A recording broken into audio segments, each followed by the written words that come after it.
Hi, it's Dr. Fox, and in this video, I want to talk about how to survive a narcissistic parent.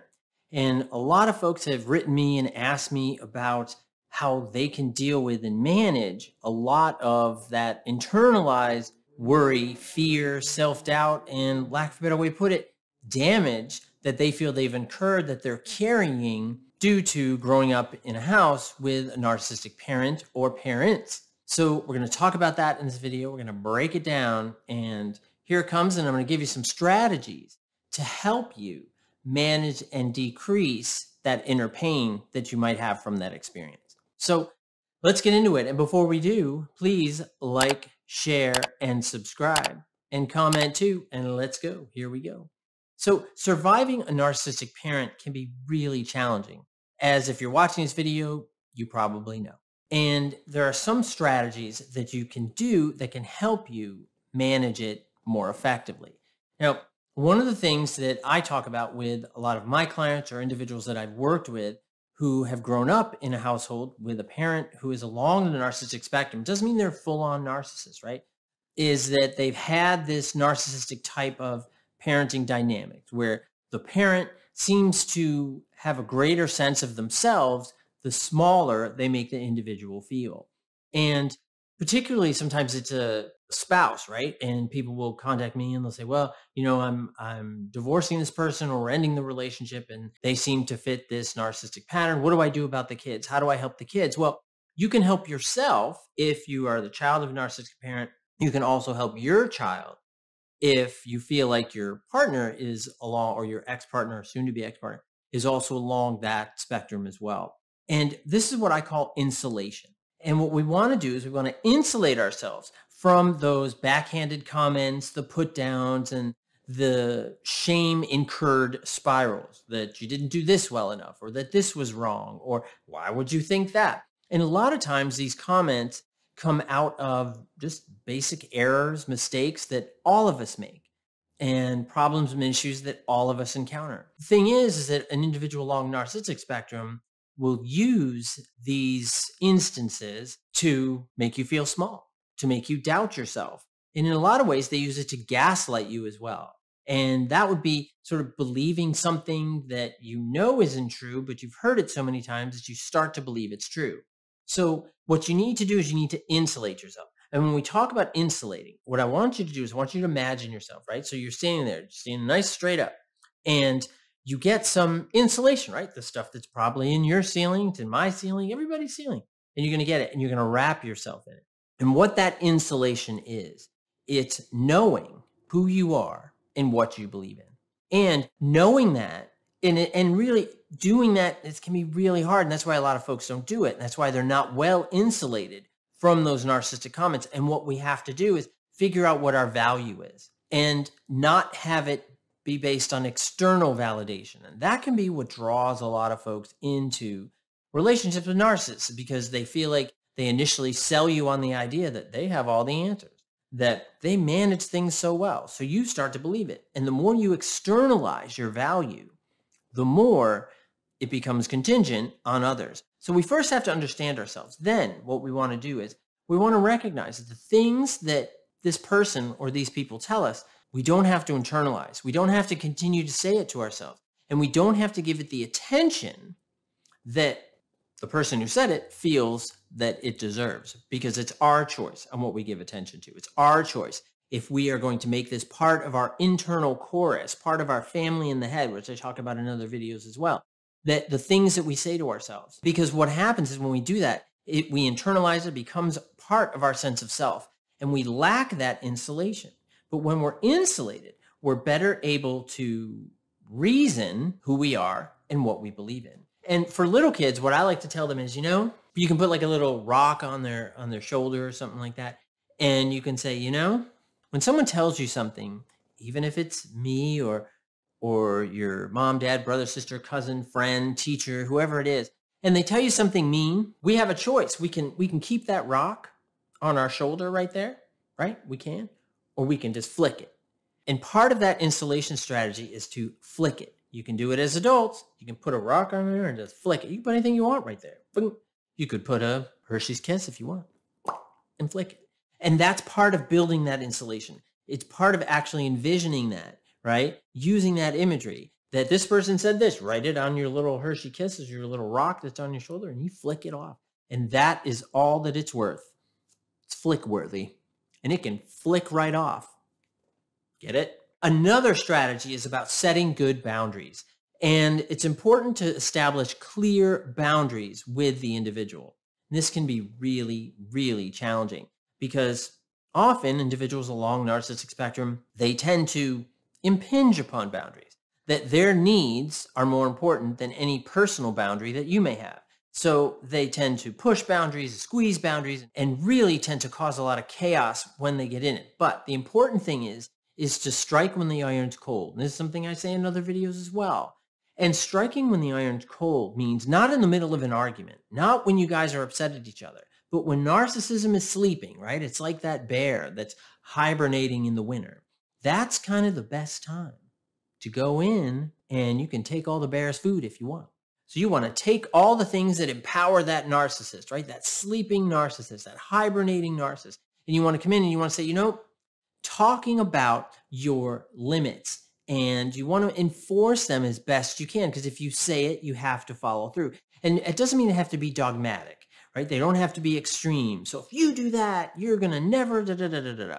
Not at all. You want to make sure that they're reasonable. You want to work them out in your head, perhaps with a mental health provider or with a good friend, a healthy friend, and work out those clear boundaries. And then discuss it with that narcissist while the narcissism is hibernating.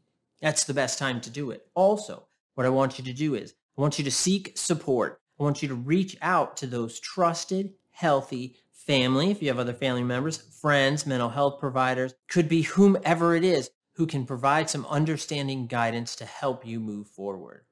That support system is critical because what happens is that narcissistic individual, they can get in your brain, right? Because you've got that family in the head, that loud chorus that's screaming in your head.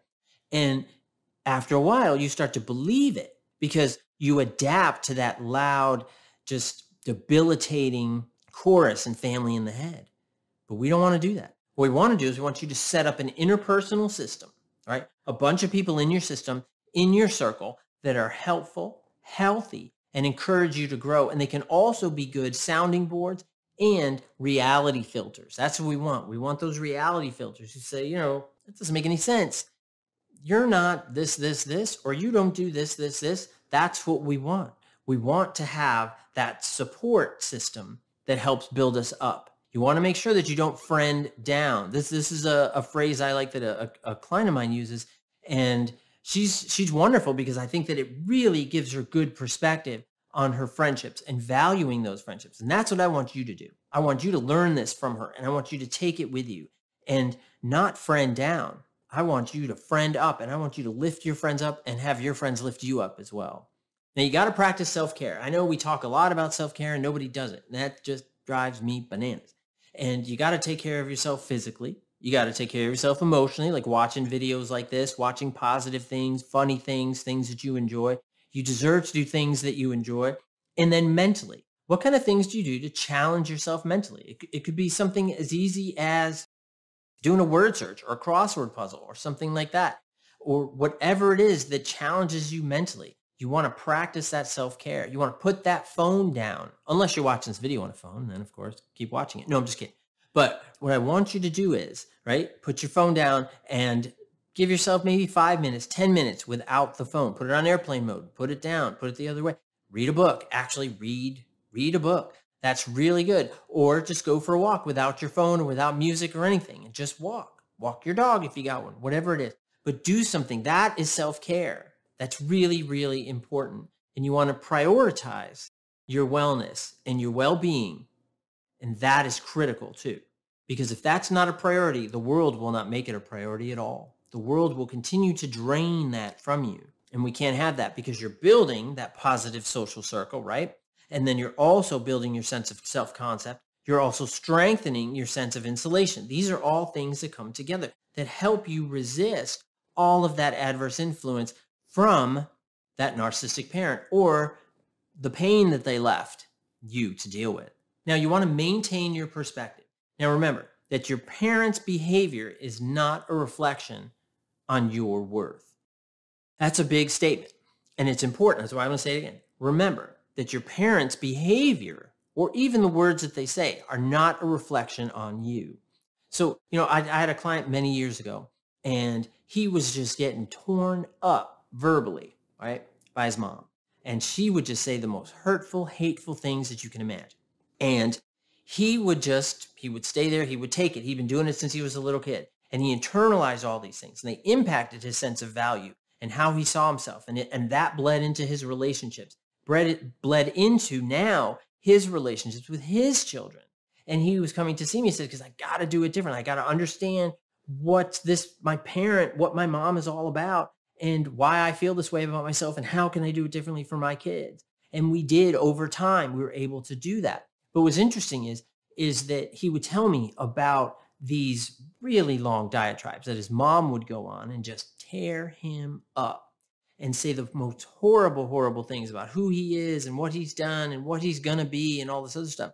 And interestingly, I told him, I said, when someone does that, it's almost like they dissociate, they disconnect from the world around them. And what they're really doing is they are expelling their fears onto you. And that helped him. It provided him a lot of insight and a degree of clarity where he could say, you know what? It is more about her than it is about me. And that provided him not only a perspective, but it also provided him a license of sorts to let it go, to flick it off, to have those positive people in his social circle, to then practice more self-care and show his kids that he can take care of himself, that he doesn't have to be this screaming tyrant type of person that he grew up with, that he can do it differently. And it was understanding that, maintaining that perspective is so critical. Now, you also want to educate yourself as well. And educating yourself, YouTube is a great place to do that. There's all kinds of videos on children of narcissistic parents. I have one here. I'll put the link right here so you can check it out. And they're certainly on narcissism. They're certainly on wellness. They're certainly taking care of yourself. I have some of those videos, but there's other videos out there as well. And we can use YouTube in a very positive way. We can use Instagram in a positive way that not only can help you focus on the things you like and that are self-care, but also that really teach you the things that you need to not only learn, but practice until habit of things that help you move forward, that help you grow, that help you flick off all of that pain and damage that you're carrying with you. Because it's time to bandage it up. You got to bandage the pain and move from it. And it's a process to do that. And, sometimes you may want to seek mental health providers. You may want to find a mental health provider who understands narcissism, who understands interacting with narcissism. Certainly in my practice, and I have an assistant, Jasmine, and we work together and we help folks understand these things, build up that insight so that folks can do it differently, so that you're empowered, so that you're insulated, so that those wounds don't continue to be reopened time and time and time again. And you can do it differently. It is so, so possible to do it. I hope you found this helpful. Please like, share, and subscribe.